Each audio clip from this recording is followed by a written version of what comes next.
যুদ্ধ আগ্রাসন বন্ধের আহ্বান শেখ হাসিনার। থাইল্যান্ডে ইউনেস্ক্যাপ অধিবেশনে প্রধানমন্ত্রী সংকট সমাধানে আলোচনার তাগিদ। দালাল চক্রের কারসাজিতেই মিয়ানমার থাইল্যান্ডের জেলে অসংখ্য বাংলাদেশি। আশ্রিত আরও 288 জনকে নিয়ে ইনানি জেটি ছাড়ল মিয়ানমারের জাহাজ। খরতাপে পুড়ছে দেশ, দাপট থাকবে আরও 1 মাস। গাছ ও জলাধার কমায় ভোগান্তি, বিদ্যুৎ বিভ্রাটে অতিষ্ঠ নেত্রকোনার মানুষ। প্রতি বছর পার্বত্যাঞ্চলে ম্যালেরিয়ায় আক্রান্ত 40,000-এর বেশি মানুষ। মৃত্যুর সংখ্যা কমলেও প্রাদুর্ভাব নিয়ন্ত্রণে ব্যর্থ স্বাস্থ্য বিভাগ। ইউক্রেনে গোপনে ক্ষেপণাস্ত্র পাঠালো যুক্তরাষ্ট্র। কেউ ওয়াশিংটনের সমকক্ষ নয়, মস্কোকে বাইডেন অস্ত্র সহায়তায় অনুমোদন। এবং ওপেনারদের রানে ফেরাতে আলাদাভাবে কাজ শুরু করলেন হাথুরু সিংহে। ব্যাটিং উইকেটে মুস্তাফিজকে ভালো বোলিংয়ের পরামর্শ সুজনের।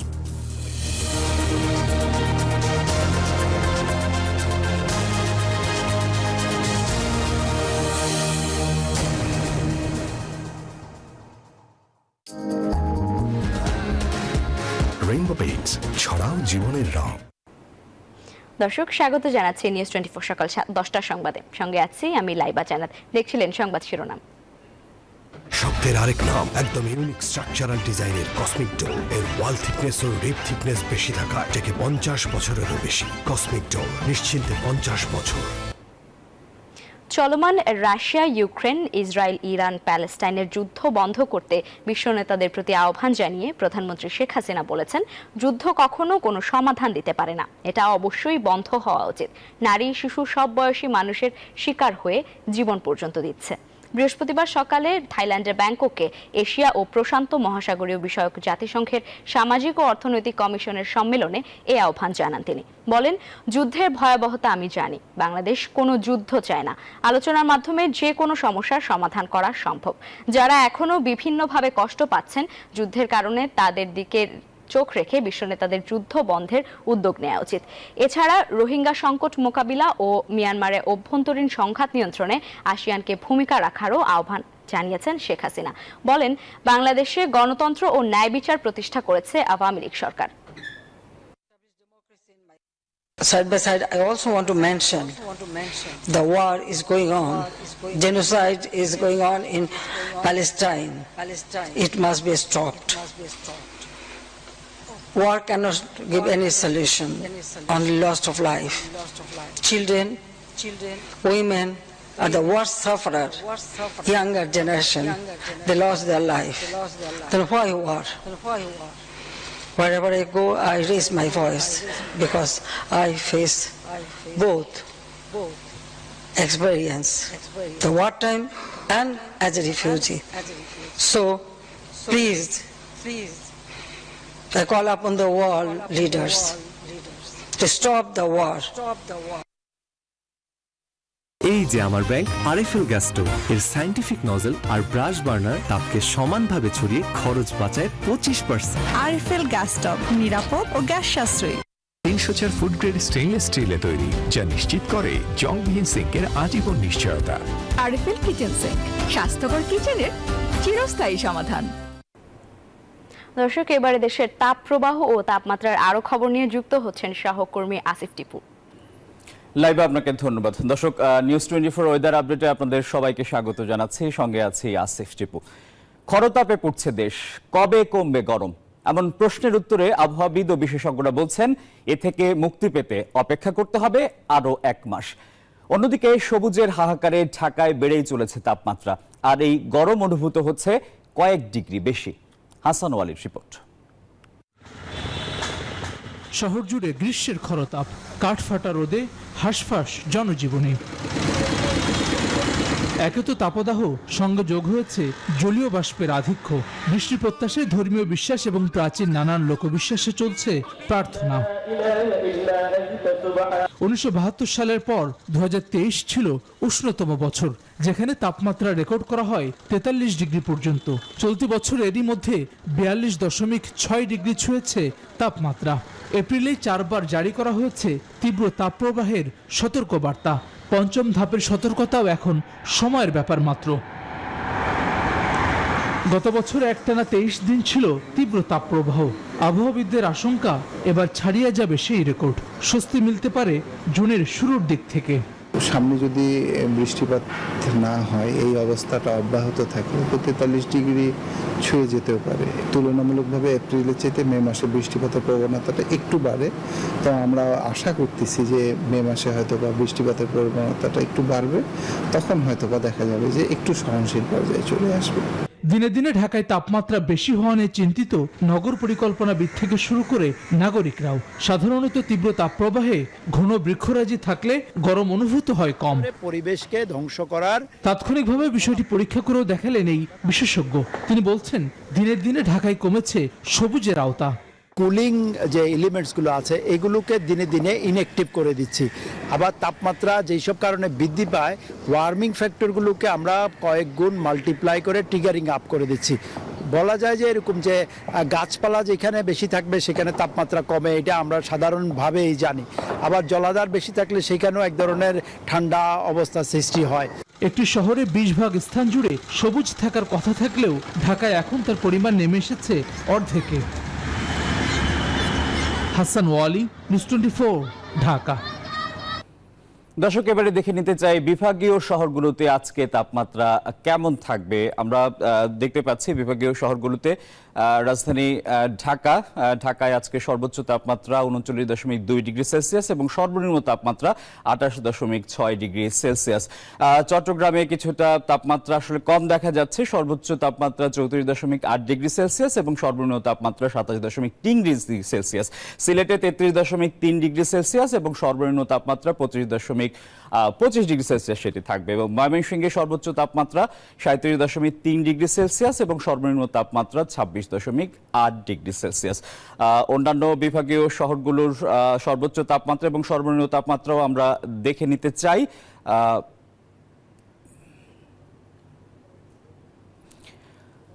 রাজশাহী বিভাগে সর্বোচ্চ তাপমাত্রা 41.3 ডিগ্রি সেলসিয়াস, সর্বনিম্ন তাপমাত্রা 25.9 ডিগ্রি সেলসিয়াস। রংপুরে 37.8 ডিগ্রি সেলসিয়াস সর্বোচ্চ তাপমাত্রা এবং সর্বনিম্ন তাপমাত্রা থাকবে 24.8 ডিগ্রি সেলসিয়াস। খুলনায় 40.2 ডিগ্রি সেলসিয়াস এবং সর্বনিম্ন তাপমাত্রা 28 ডিগ্রি সেলসিয়াস, এটি খুলনা বিভাগের। বরিশাল বিভাগে 38.1 ডিগ্রি সেলসিয়াস এবং সর্বনিম্ন তাপমাত্রা থাকবে 27.6 ডিগ্রি সেলসিয়াস। এবং আজকে সর্বোচ্চ তাপমাত্রা আমরা দেখতে পাচ্ছি মংলা 41.6 ডিগ্রি সেলসিয়াস এবং সর্বনিম্ন তাপমাত্রা দেখে নিতে চাই। সর্বনিম্ন তাপমাত্রা থাকবে তেঁতুলিয়ায় 20.7 ডিগ্রি সেলসিয়াস। এই ছিল বিভাগীয় শহরগুলোর আজকের সর্বোচ্চ এবং সর্বনিম্ন তাপমাত্রার খবর। দর্শক, দেশ জুড়ে এই গরমে জনজীবনে কি প্রভাব পড়েছে সেটি জানতে চাই। সহকর্মীরা দেশের বিভিন্ন স্থান থেকে আমাদের সঙ্গে যুক্ত হবেন। বগুড়া থেকে আব্দুল সালাম বাবু, চুয়াডাঙ্গা থেকে জামান আক্তার। আমরা শুরুতেই যেতে চাই এবং চুয়াডাঙ্গা থেকে আমাদের সঙ্গে জামান আক্তারও যুক্ত আছেন। আমরা চুয়াডাঙ্গায় যেতে চাই জামান আক্তারের কাছে। জামান, তাপপ্রবাহে জনজীবনে কেমন প্রভাব দেখছেন?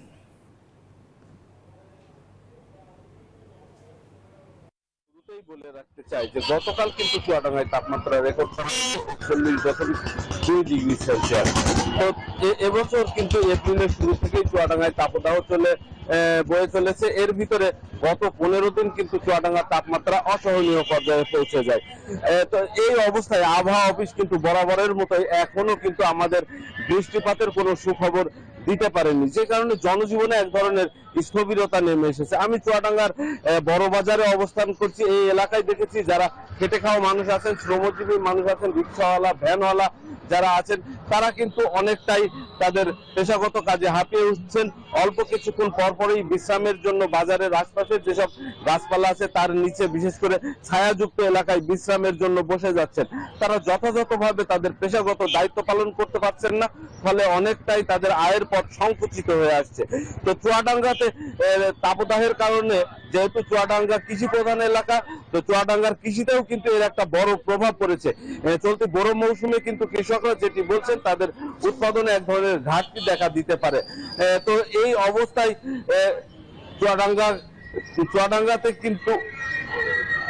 চুয়াডাঙ্গাতে আবহাওয়ার যে ভয়াবহতা, এই ভয়াবহতা জনজীবনে এক ধরনের স্থবিরতা নেমে এসেছে। এই ছিল চুয়াডাঙ্গা থেকে আমার কাছে, স্টুডিওতে আসিফের কাছে।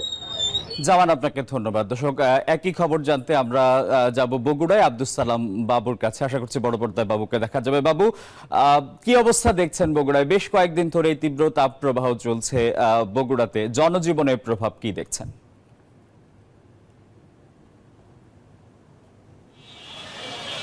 জনজীবনে দারুণ প্রভাব পড়েছে। বিশেষ করে নিম্ন আয়ের যে মানুষগুলো, তারা কিন্তু ভোগান্তিতে পড়েছে।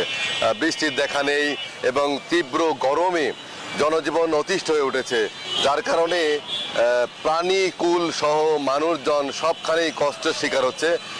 গতকাল বগুড়ায় ইস্তেসকার নামাজ আদায় করেছে সদর উপজেলার গোকুল এলাকার মুসল্লিরা। তারা সেখানে কিন্তু নামাজের মাধ্যমে মহান আল্লাহ তাআলার দরবারে বৃষ্টির জন্য প্রার্থনা করেছেন, কেঁদে কেঁদে তারা মোনাজাত করেছেন। শুধু গোকুলে নয়, পুরা জেলাতেই গত পয়লা বৈশাখের শুরু থেকেই তীব্রতা বাড়তে থাকে এবং 39 ডিগ্রি পর্যন্ত তাপমাত্রা উঠেছিল। গতকালেও বগুড়ায় সর্বোচ্চ তাপমাত্রা ছিল 38.5 ডিগ্রি সেলসিয়াস। আজকেও সেই তাপমাত্রা এই পর্যন্ত থাকতে পারে বলে আবহাওয়া অধিদপ্তর জানিয়েছে এবং আগামী সপ্তাহেও বগুড়ায় তাপমাত্রার কোনো সম্ভাবনা নেই, বৃষ্টিরও কোনো সম্ভাবনা নেই। এদিকে কৃষকরা জানিয়েছেন যে তাদের জমিতে বোরো ধান পাকার উপক্রম হয়েছে এবং অনেক জমিতে জমির ধান থোড় হয়েছে। সেই জমিতে পানির সেচ না দিলেই নয় এবং তারা কিন্তু সেচ যন্ত্র চালু করে এখন পানি দিচ্ছে, যে কারণে জমির যে ফসল উৎপাদন সেটাও বেড়ে যাচ্ছে। সাধারণ মানুষরাও কিন্তু ভোগান্তিতে মরছে এবং এই মুহূর্তে শহরের বিভিন্ন স্থানে যে ভ্রাম্যমাণ শরবতের দোকান, সেখানে অনেকে ভিড় করছে।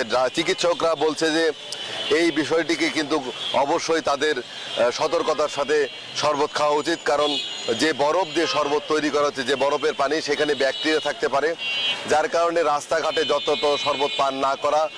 একই সাথে শিশু এবং বয়স্কদের প্রয়োজন ছাড়া এই শহরের মধ্যে বা গ্রাম গরমের মধ্যে ঘর থেকে বের না হওয়ার জন্য তারা পরামর্শ দিচ্ছেন, কারণ হাসপাতালগুলোতেও রুগী বেড়েছে। সেক্ষেত্রে শিশু এবং বয়স্করাই বেশি আক্রান্তের শিকার হচ্ছে, বহির্বিভাগেও রুগী বেড়েছে। চিকিৎসকদের পরামর্শ অনুযায়ী বেলা 12টা থেকে বিকেল 4টা পর্যন্ত ঘর থেকে বের না হয় ভালো, আর অতি প্রয়োজনে বের হলে ছায়াযুক্ত স্থানে থাকে এবং ছাতা ব্যবহার করার কথা বলা হয়েছে। সব মিলিয়ে বগুড়ার যে তাপমাত্রা গেল এক সপ্তাহ যাবত চলমান রয়েছে, এই তাপমাত্রা কমার কোনো সুখবর এখন পর্যন্ত নেই। এই ছিল বগুড়া থেকে সর্বশেষ। ফিরে তবে স্টুডিওতে আপনার কাছে আসিফ।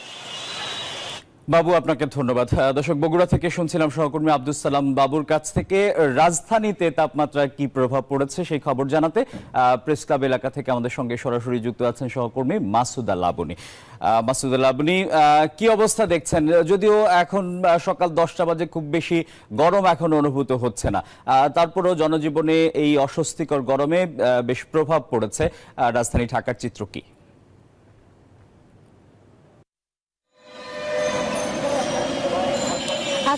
সকাল থেকে কিন্তু তীব্রতা ছিল, সেক্ষেত্রে মানুষ কিন্তু প্রয়োজন ছাড়া এবং খুব দরকারি কাজ ছাড়া বাইরে বের হচ্ছে না। এবং রাজধানীতে যদি বলি, সারা দেশের মতো রাজধানীতেও যে তাপপ্রবাহ, সেই তাপপ্রবাহ বয়ে যাচ্ছে এবং যারা বাইরে আসছেন, বিশেষ করে খেতে খাওয়া মানুষ, তারা যেটি বলছেন যে ভোগান্তি বা এই তীব্র গরম হলেও তাদেরকে জীবিকার তাগিদে বের হতে হচ্ছে। এবং যদিও অনেকেই বলছেন যে যারা খুব একটি প্রয়োজন ছাড়া এই তীব্র গরমে বাইরে বের হচ্ছে না। পাশাপাশি আবহাওয়া অফিস থেকে আমরা যেটি জানতে পেরেছি যে এই যে তাপপ্রবাহ, এটি কিন্তু আরও কয়েকদিন অব্যাহত থাকবে এবং সহসাই আসলে বৃষ্টি হবে বা তাপমাত্রা কমে আসবে বা স্মরণীয় পর্যায়ে আসবে, এরকম কোনো সুখবর আবহাওয়া অফিস আমাদেরকে দিতে পারেনি।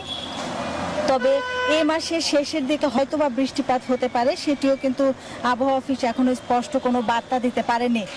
জনজীবনে যে অসহনীয় জনজীবন, সেটি সেই মানুষজন বা সাধারণ মানুষ বা খেটে খাওয়া মানুষ যারা, তারা আসলে প্রত্যাশা করছেন এই যে গরমটি কমে, যেন বৃষ্টি বা তাপমাত্রা কিছুটা কমে, তাহলে তাদের যে হাঁসফাঁস জনজীবন, সেই জনজীবন থেকে মুক্তি মিলবে। পাশাপাশি সবারই প্রত্যাশা আসলে গরম কমে আসবে। আসিফ। লাবনী, আপনাকে ধন্যবাদ। দর্শক, রাজধানীর প্রেস ক্লাব থেকে জানাচ্ছিলেন সহকর্মী মাসুদা লাবনী।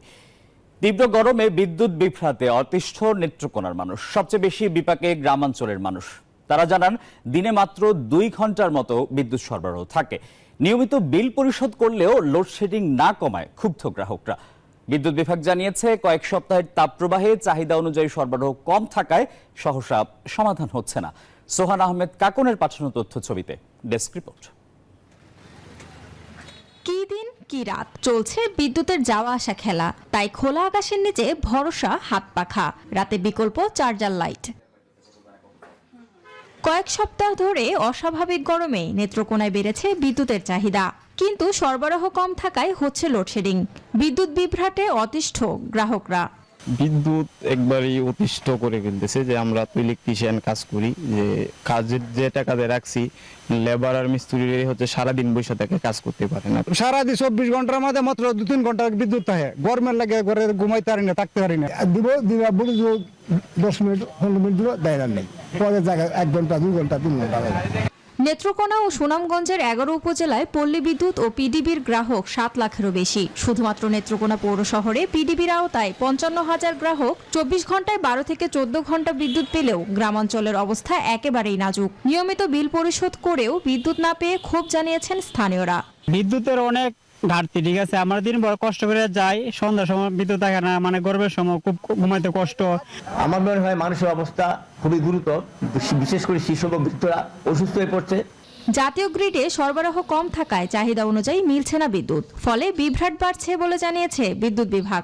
আমাদের চাহিদা 24 মেগাওয়াট, তার এগেইনস্টে আমরা পাচ্ছি 13 মেগাওয়াট। আমাদের ফিডার সংখ্যা হচ্ছে 9টা, তার মধ্যে গ্রামে হচ্ছে 8 এবং 9 নম্বর ফিডার গেছে, আর বাকি সব ফিডার শহরের মধ্যে দিয়ে, তবে কিছু কিছু গ্রাম এলাকা আছে। লোডশেডিং তো হচ্ছেই, ইরিগেশন ক্ষতি হচ্ছে না, তারপর আপনাদের কোনো প্রবলেম সমস্যা হলে আমাদেরকে ফার্স্টে সেই এলাকা কোনো দেখার চেষ্টা করি। এটা জেনারেশন ঘাটতিজনিত কারণে এটা হচ্ছে, এটা উত্তরণ আশা করি হবে, সবাই কাজ করছে। নেত্রকোনা জেলা শহরে পিডিবির 55,000 গ্রাহকের বিদ্যুৎ চাহিদা রয়েছে 24 মেগাওয়াট, পাওয়া যাচ্ছে মাত্র 13 মেগাওয়াট। এছাড়াও পল্লী বিদ্যুৎ সমিতির 6,35,000 গ্রাহকের 130 মেগাওয়াট চাহিদা থাকলেও বিদ্যুৎ মিলছে মাত্র 70 থেকে 75 মেগাওয়াট। Desk report, news 24। এই ছিল দেশের আবহাওয়া তাপমাত্রা নিয়ে আমার কাছে সবশেষ। ফিরে যাচ্ছে মূল স্টুডিওতে সহকর্মী লাইবা জান্নাতের কাছে। আসিফ টিপু, ধন্যবাদ আপনাকে। দালালের খপ্পরে পড়ে বাংলাদেশ থেকে সমুদ্রপথে মালয়েশিয়া, থাইল্যান্ড সহ বিভিন্ন দেশে যাওয়ার পথে মৃত্যুমুখে পতিত হন অনেকে, আবার অনেকে বিভিন্ন দেশের আইন শৃঙ্খলা বাহিনীর হাতে ধরাও পড়েন। বুধবার মিয়ানমারের কারাগার থেকে বাংলাদেশে ফেরত আসা 173 বাংলাদেশির মধ্যে অনেকেই আছেন এমন ভুক্তভোগী, জানিয়েছেন অবর্ণনীয় কষ্টের কথা। বিশ্লেষকরা বলছেন, দালালদের আইনের আওতায় আনা এবং অবৈধভাবে অবৈধ পথে বিদেশ যাত্রা ঠেকাতে আইন শৃঙ্খলা বাহিনীর তৎপরতা বাড়াতে হবে। সিয়াম সোহেলকে সঙ্গে নিয়ে আরও জানাচ্ছেন শেখ জায়েদ।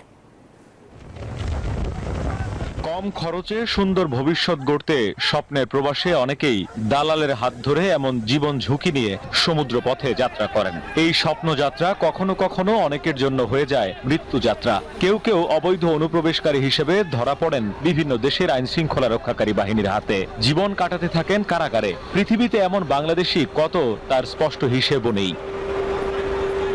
মিয়ানমারের বিভিন্ন কারাগারে সাজা ভোগ শেষে বুধবার ফেরত আসাদের মধ্যে অনেকেই আছেন যারা মালয়েশিয়া কিংবা থাইল্যান্ড যাওয়ার পথে ধরা পড়েছিলেন, আবার কেউ কেউ আটক হয়েছেন মাছ ধরতে যেয়ে।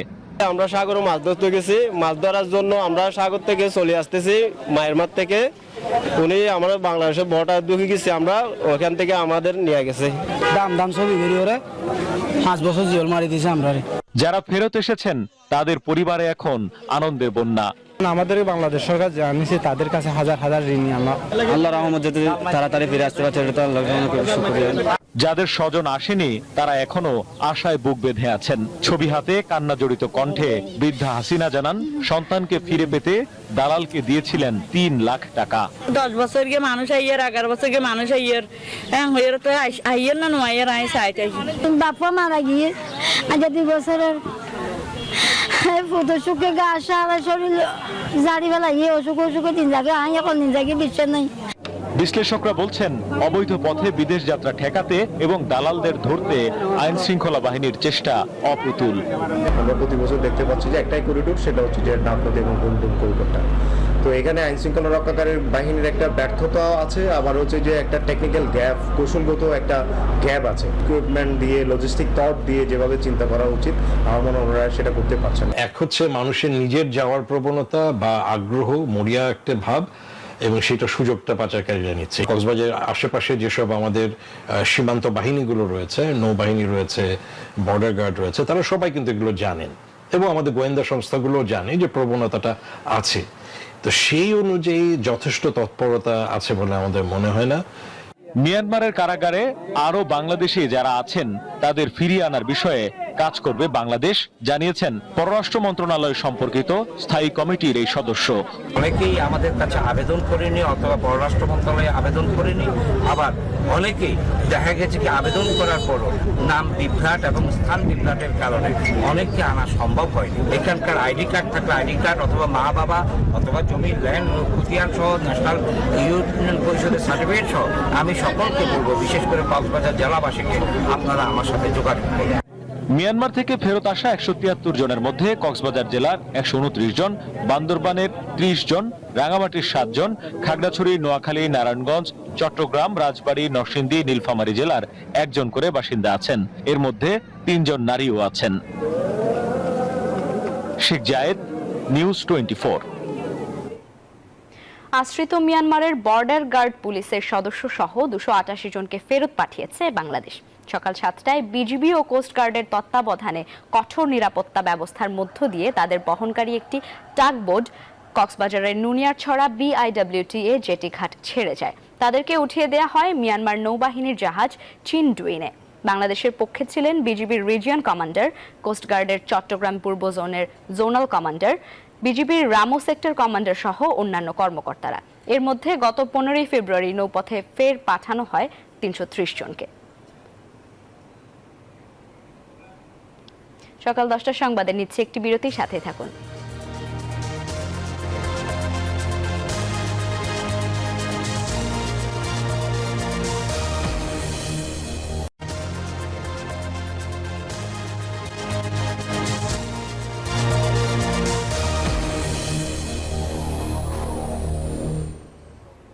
দর্শক, বিরতির পর স্বাগত আরেকবার সকাল 10টার সংবাদে। পার্বত্যাঞ্চলে প্রতি বছর ম্যালেরিয়ায় আক্রান্ত হচ্ছে প্রায় 40,000-এর অধিক মানুষ। পাল্লা দিয়ে বাড়ছে রোগীর সংখ্যা। মৃত্যুর সংখ্যা কমিয়ে আনতে পারলেও আক্রান্তের সংখ্যা নিয়ন্ত্রণে ব্যর্থতার পরিচয় দিয়েছে স্বাস্থ্য বিভাগ। তবে দায় এড়িয়ে পার্বত্যাঞ্চলের সীমান্তের দুর্গমতা আর অসচেতনতাকে দোষছেন সংশ্লিষ্টরা। খাগড়াছড়ি ও বান্দরবান প্রতিনিধিকে সাথে নিয়ে ফাতেমা জান্নাত মুমুর রিপোর্ট। ম্যালেরিয়াকে সঙ্গে নিয়ে এইভাবেই বসবাস করছেন পাহাড়বাসী। শঙ্কা আর আতঙ্কে চলছে এদের জীবন। এবার বর্ষার আগেই পাহাড়ে চোখ রাঙাচ্ছে এই মশাবাহিত রোগ। জেলা সদরের চেয়ে এই রোগের প্রাদুর্ভাব উপজেলায় বেশি। আক্রান্তের সংখ্যায় বাদ যায়নি ছোট বড় কেউ। তাই মশা নিধনের অব্যবস্থাপনাকে দোষছেন স্থানীয়রা। আমরা তো এখানে একটু একটু ক্ষেত কামার করি, মশার জন্য তো থাকতে পারি না। মশার জন্য আমরা থাকতে পারি না, এখানে কোনো ওষুধপত্র দেয় না। বেশিরভাগই ম্যালেরিয়ার ঝুঁকি আক্রান্ত হয় মধ্যবয়সী। রাঙামাটির বাঘাইছড়ি, জুরাছড়ি, বরকল ও বিলাইছড়ি, খাগড়াছড়ির দীঘিনালা, লক্ষ্মীছড়ি, রামগড় ও মাটিরাঙ্গা আর বান্দরবানের রুমা ও থানচি সহ বেশ কয়েকটি উপজেলাকে ম্যালেরিয়ার রেড জোন হিসেবে ঘোষণা করেছে স্বাস্থ্য বিভাগ। মশা নিধন করবে প্রতিদিনই রুটিন করে ওয়ার্ডে ওয়ার্ডে মশা নিধন স্প্রে চলছে। স্বাস্থ্য বিভাগ অনেক সচেতন আছে এবং আমাদের ওষুধ এবং অন্যান্য কিটের অ্যাভেলেবিলিটির কারণে আমরা রোগটাকে একটা সীমিত পর্যায়ে রাখতে সম্মত হয়েছি। পার্বত্য জেলার স্বাস্থ্য বিভাগের তথ্য মতে 2023 সালে রাঙামাটিতে ম্যালেরিয়ায় আক্রান্ত হয় 4048 জন, মৃত্যুর সংখ্যা 2। আর চলতি বছর জানুয়ারি থেকে মার্চ পর্যন্ত নতুন আক্রান্তের সংখ্যা 454। 2023 সালে বান্দরবানে রোগীর সংখ্যা 10,001 জন, মৃত্যু 2। চলতি বছরের 3 মাসে 460 জন। আর খাগড়াছড়িতে রোগী ছিল 300 জন, মৃত্যু 1। চলতি বছরের জানুয়ারি থেকে মার্চ পর্যন্ত নতুন আক্রান্তের সংখ্যা 32। সারা বছরে সারা বাংলাদেশে রোগী ছিল 16,000 গত বছরে, এর মধ্যে বান্দরবনেই 10,001 জন। বান্দরবনে ম্যালেরিয়ার রোগীর সংখ্যা অবশ্যই বেশি। পার্বত্য অঞ্চলের সীমান্তের দুর্গমতা আর অসচেতনতার কারণে আক্রান্তের হার নিয়ন্ত্রণ করা যাচ্ছে না দায় স্বীকার করলেন স্বাস্থ্য বিভাগের সাথে সমন্বয় করে কাজ করা ব্র্যাক। আমাদের খোলা বর্ডার হওয়া থাকার কারণে এখানে আক্রান্তের হারটা বেশি, যেহেতু ওই পারে মানুষ এই পারে আক্রান্ত হয়ে আসে এবং এটা জানেন মশার মাধ্যমে মশা যদি একটা ম্যালেরিয়া রুগীকে কামড় দেয়, একটা মশার মধ্যে রোগটা যায় এবং ওইটা যদি আমাকে কামড় দেয়, একটা সুস্থ মানুষের কামড় দেয়, তখন এটা ছড়ায়। শুধু চিকিৎসা সেবা নিশ্চিত করলে হবে না, পার্বত্য অঞ্চলের মশা নিধনের কার্যত উদ্যোগ গ্রহণ করা না হলে ম্যালেরিয়ার আক্রান্তের সংখ্যা নিয়ন্ত্রণ করা সম্ভব হবে না বলছেন স্থানীয়রা। Desk report, news 24। সড়ক দুর্ঘটনায় 2 শিক্ষার্থী নিহতের ঘটনায় কাপ্তাই সড়ক অবরোধ করে বিক্ষোভ করছে আন্দোলনরত শিক্ষার্থীরা। সকাল থেকে যানবাহন চলাচল পুরোপুরি বন্ধ এই গুরুত্বপূর্ণ সড়কে। বন্ধ রয়েছে ক্লাস ও পরীক্ষা। তবে আজ চুয়েট উপাচার্যের সাথে শিক্ষার্থীদের বৈঠক হওয়ার কথা রয়েছে। এদিকে বুধবার বাস চালককে নগরীর কোতোয়ালি থেকে গ্রেফতার করে পুলিশ। গতকালও চুয়েটের প্রশাসনিক ভবনের সামনে টায়ার জ্বালিয়ে বিক্ষোভ করেছে শিক্ষার্থীরা। দর্শক, চট্টগ্রাম প্রকৌশল ও প্রযুক্তি বিশ্ববিদ্যালয়ের 2 শিক্ষার্থী নিহতের ঘটনায় বাস চালককে গ্রেফতার করা হয়েছে। এদিকে 10 দফা দাবি নিয়ে তৃতীয় দিনের মতো আন্দোলন করছে চুয়েট শিক্ষার্থীরা। এই বিষয়ে বিস্তারিত জানাতে আমাদের সঙ্গে যোগ দিচ্ছেন আমাদের সহকর্মী নয়ন বড়ুয়া। জয়, আন্দোলনরত শিক্ষার্থীদের সঙ্গে নিশ্চয়ই কথা হয়েছে, আপনার কি বলছেন তারা?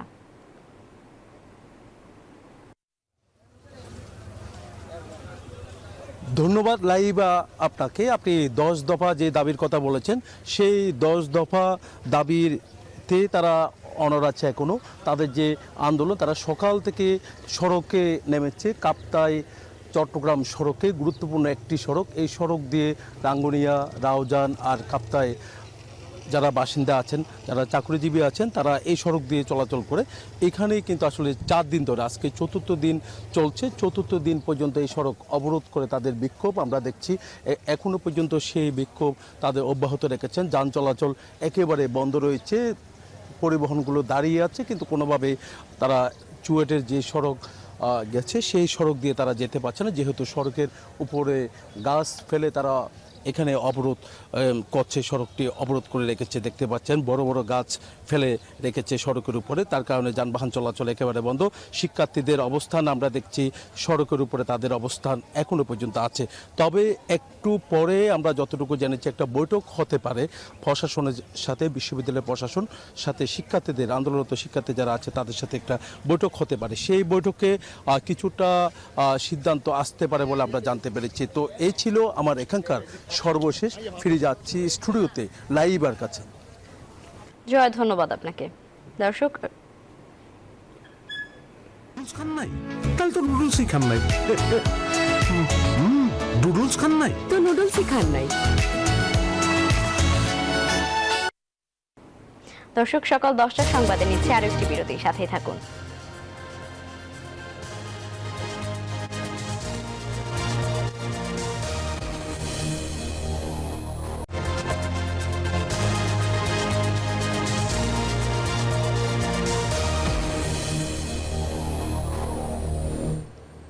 দর্শক, স্বাগত আরেকবার সকাল 10টার সংবাদে। 100 বছরের বেশি সময় ধরে বন্দরনগরী চট্টগ্রামে আয়োজিত হচ্ছে ঐতিহাসিক জব্বারের বলি খেলা। এ উপলক্ষে লালদিঘি ময়দানের পাশের সড়কে শুরু হয়েছে 3 দিন ব্যাপী বৈশাখী মেলা। বুধবার মেলা শুরু হলেও বৈশাখী মেলা আজ। দর্শক, বলি খেলার বিস্তারিত জানাতে আমাদের সঙ্গে সরাসরি যোগ দিচ্ছেন সহকর্মী শেখ জায়েদ। জায়েদ, বলি খেলা কি শুরু হয়েছে? বিস্তারিত জানাবেন।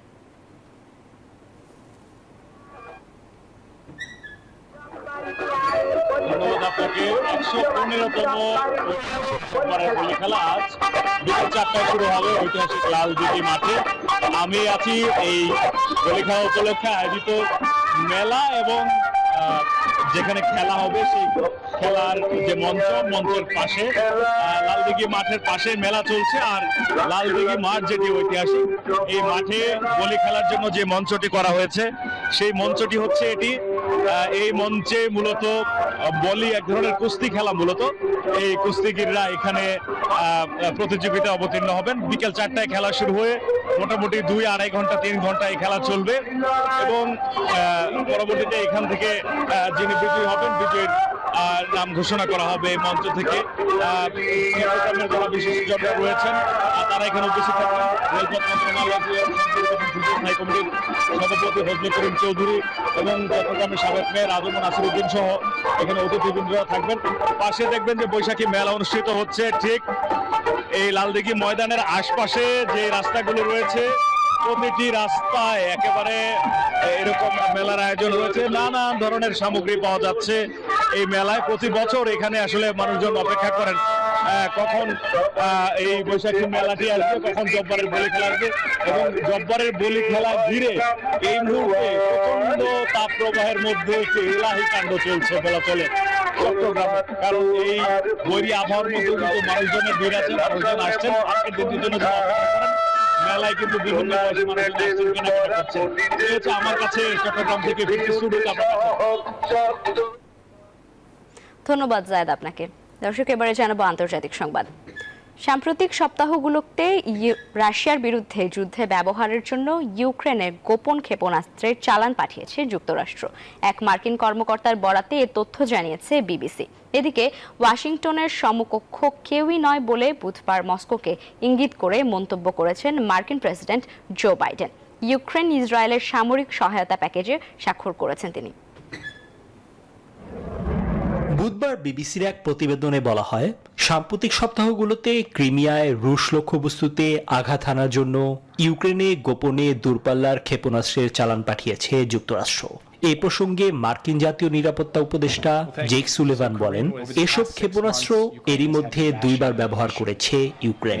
ভবিষ্যতে আরও ক্ষেপণাস্ত্র পাঠানো হবে ওয়াশিংটনের পক্ষ থেকে। এদিকে বুধবার মার্কিন প্রেসিডেন্ট জো বাইডেন জানালেন, রুশ প্রেসিডেন্ট ভ্লাদিমির পুতিন বা অন্য কারো কাছেই মাথা নত করবেন না তারা। এদিন ইউক্রেন ইসরায়েল সামরিক সহায়তা প্যাকেজেও স্বাক্ষর করেন তিনি। একই দিনে ইউক্রেনের প্রেসিডেন্ট ভলোদিমির জেলেনস্কি বললেন, মার্কিন সহায়তা পাওয়ার পর যুদ্ধে আবারও সক্রিয় হয়ে ঘুরে দাঁড়ানোর চেষ্টা করবে তার দেশ। রাশিয়ার বিরুদ্ধে যুদ্ধে ইউক্রেনকে প্রতিরক্ষায় সহযোগিতার বিষয়ে বুধবার সম্মত হয়েছেন ব্রিটিশ প্রধানমন্ত্রী ঋষি সুনাক ও জার্মান চ্যান্সেলর ওলাফ শোলস। শেষ মুহূর্ত পর্যন্ত কিয়েভকে সমর্থনে ইউরোপকে ঐক্যবদ্ধ হতে হবে বলে জানিয়েছেন তারা। নিবির আমিন, নিউজ 24। দর্শক, এবার জানাবো ফার্স্ট সিকিউরিটি ইসলামী ব্যাংক পিএলসি অর্থ বাণিজ্য সংবাদ।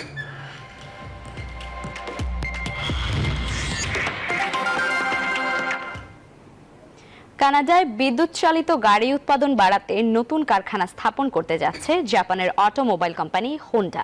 এই কারখানা নির্মাণে উত্তর আমেরিকার দেশটির সরকারের সঙ্গে চূড়ান্ত পর্যায়ের আলোচনা চলছে। নিক্কেই এশিয়ার প্রতিবেদনে বলা হয়, চুক্তির অধীনে জাপানি গাড়ি নির্মাতা কোম্পানি অটোয়া থেকে ভর্তুকি সহ অন্যান্য আর্থিক সহায়তা পাবে বলেও তথ্য পাওয়া গেছে। এই প্রকল্প বাস্তবায়নে $1646 কোটি ব্যয় হবে, যা কোম্পানিটির অন্যতম বড় বিনিয়োগ। ওই কারখানায় অন্তর্ভুক্ত থাকবে ব্যাটারি উৎপাদনও। এর মাধ্যমে হোন্ডা ইভির দ্বিতীয় বৃহত্তম বাজার উত্তর আমেরিকায় ভালো অবস্থান তৈরির পাশাপাশি প্রতিযোগিতায় এগিয়ে থাকার বিষয়ে আশা প্রকাশ করেছে। শিগগিরই এই প্রকল্পের বিষয়ে আনুষ্ঠানিক ঘোষণা দেবে তারা।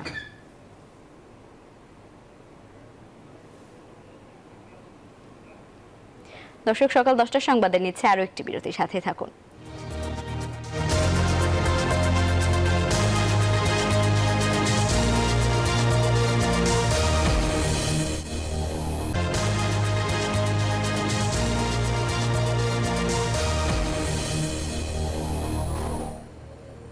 দর্শক, স্বাগত আরেকবার নিউজ 24 সকাল 10টার সংবাদে। এবারে জানাবো খেলার সংবাদ। টাইগার ওপেনারদের ফর্মে ফেরাতে মিরপুরে আলাদাভাবে কাজ করেছেন হেড কোচ চন্দ্রিকা হাথুরুসিংহে। এদিকে ব্যাটিং উইকেটে মুস্তাফিজকে ভালো বোলিং করার পরামর্শ দিয়েছেন খালেদ মাহমুদ সুজন। বৈশাখের খরতাপে মিরপুরের ইন্ডোরে টাইগার ওপেনার সৌম্য সরকার ও লিটন দাসকে নিয়ে আলাদাভাবে কাজ করেন চন্দ্রিকা হাথুরুসিংহে। তাদের ভুল ত্রুটি শুধরে দিতেই চলল অনুশীলন। এদিন নেটে ছিলেন টাইগারদের স্পিন বোলিং কোচ মুস্তাক আহমেদও। আইপিএল খেলতে মোস্তাফিজের অবস্থান ভারতে। নিজেদের শেষ ম্যাচে চেন্নাইকে জেতাতে পারেননি কাটার মাস্টার, বল হাতে ছিলেন ব্যয়বহুল। তাই ব্যাটিং উইকেটে ফিফকে ভালো করার পরামর্শ দিলেন খালেদ মাহমুদ সুজন। যে উইকেট হয়তো মুস্তাফিজের কালকে শুট করেনি, হয়তো গ্রিপ করেনি বল, বাট হতেই পারে। বাট মুস্তাফিজকে এটা কেয়ারফুল হতে হবে, যেটা আমার কথা। যখন উইকেট ওরকম ফ্ল্যাট থাকবে তো ওইখানেইটা ওয়েপেন, যে ওইখানে তার স্টক বলটা কি হওয়া উচিত। কারণ অন্যান্য যদি যে উইকেটে বল গ্রিপ করবে সেখানে মুস্তাফিজ ইজ ডেঞ্জারাস, মানে ওর মতো ডেঞ্জারাস বলার কেউ নাই। বাট যখন উইকেট বেশি ফ্ল্যাট হয়ে যাবে তখন ওকেও সেটা এখন থেকেই মানে ডেফিনেটলি ও চিন্তা করে, ও নিশ্চয়ই ওর কিছু আছে তো, কারণ he can bowl 140 as well, তো ওগুলাতে ওর মনোযোগ হতে হবে। এদিকে ডিপিএল এর শাইনপুকুরের হেড কোচের দায়িত্ব সামলানো তালহা জুবায়ের ফিজের আইপিএল যাত্রা নিয়েও কথা বলেন।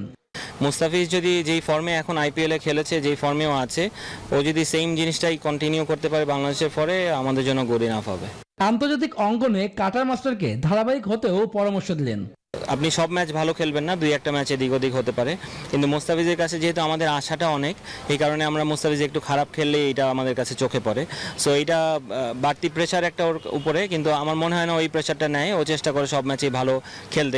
জিম্বাবুয়ে সিরিজ সামনে রেখে জাতীয় দলের ক্যাম্পে যোগ দিতে আগামী 2 মে দেশে ফিরবেন এই পেসার। শুভদেবনাথ, নিউজ 24, ঢাকা।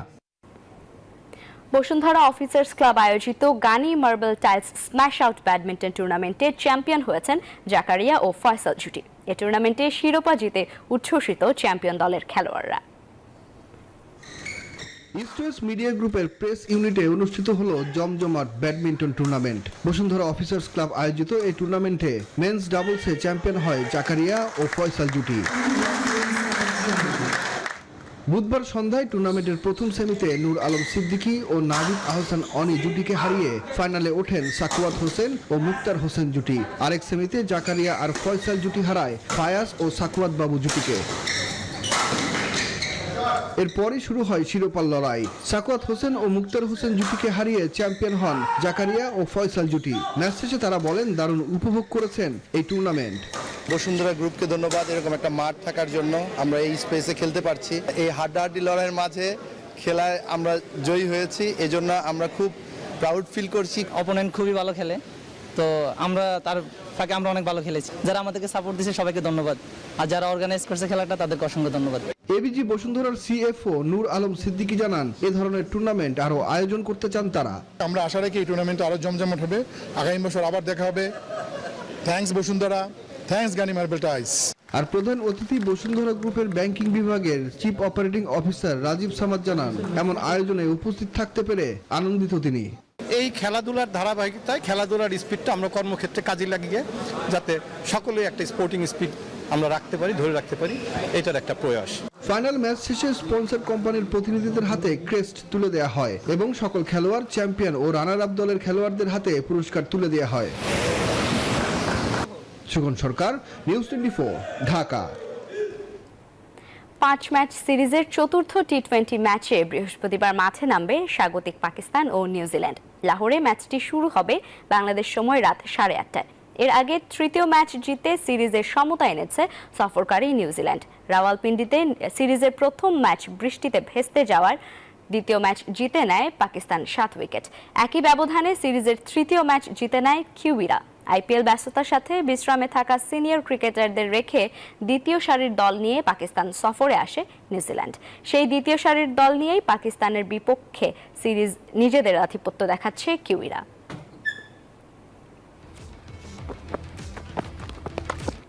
দর্শক, এই ছিল নিউজ 24 সকাল 10টার সংবাদে। ধন্যবাদ সবাইকে সাথে থাকার জন্য।